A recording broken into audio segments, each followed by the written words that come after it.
Hey, Duncan, we will get started with Ira Winderman. Hey, Duncan. Can you sort of just give us the feeling of if there's any sense in the locker room of why this keeps happening?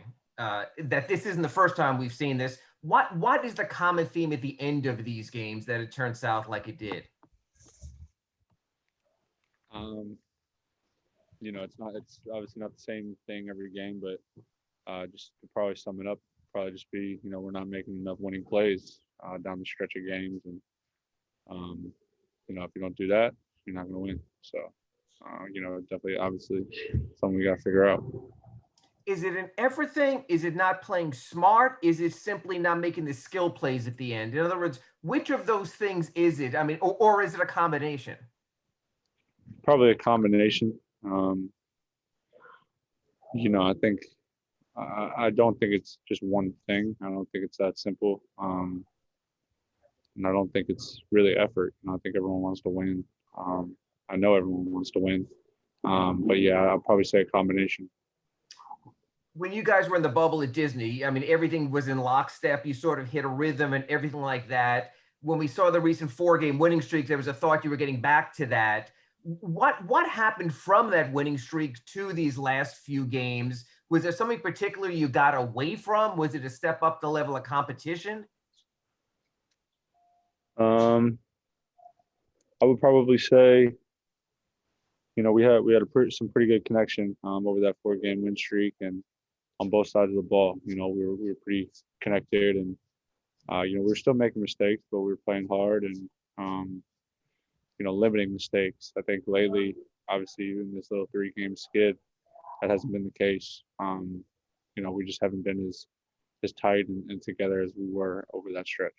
Coach always reminds us that it's difficult to win in this league no matter who the opponent is. But Monday, you have a very shorthanded team in the Clippers. Tonight, you find out just before tip-off, Draymond Green's not playing. They're without Wiseman. You had a considerable size advantage.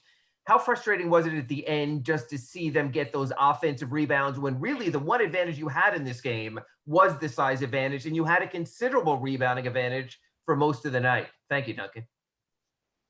Obviously frustrating.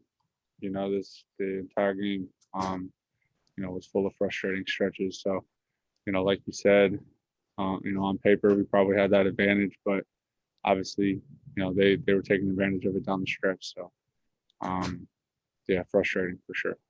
Thanks, Duncan. Up next, we have Rachel Nichols. Hey, Duncan. I keep hearing things where they say, oh, Duncan realizes that he's on the other team's scouting report now. He's learning what that's like. What does that actually mean, though? What do you experience out on the court by getting more attention and defensive pressure? Just more probably, definitely teams are more tuned in. I don't get the maybe easy and rhythm ones that I would get at times last year. That I think teams are trying to be more physical and find creative ways to stop me from getting to space. But with that being said, I still think I'm getting good looks and taking good shots. That's all I'm focused on right now. And just got to continue to do that. Stay the course, take good shots, and chips will fall where they will. What's the best sort of useful, practical advice you've gotten about dealing with that kind of new attention?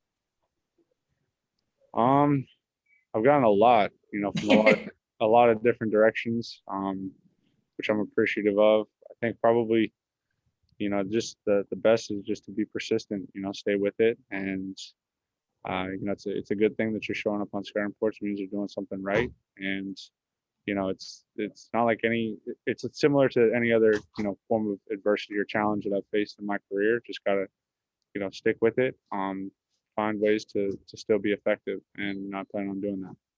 Thanks. All right, Duncan, that's it. Thank you.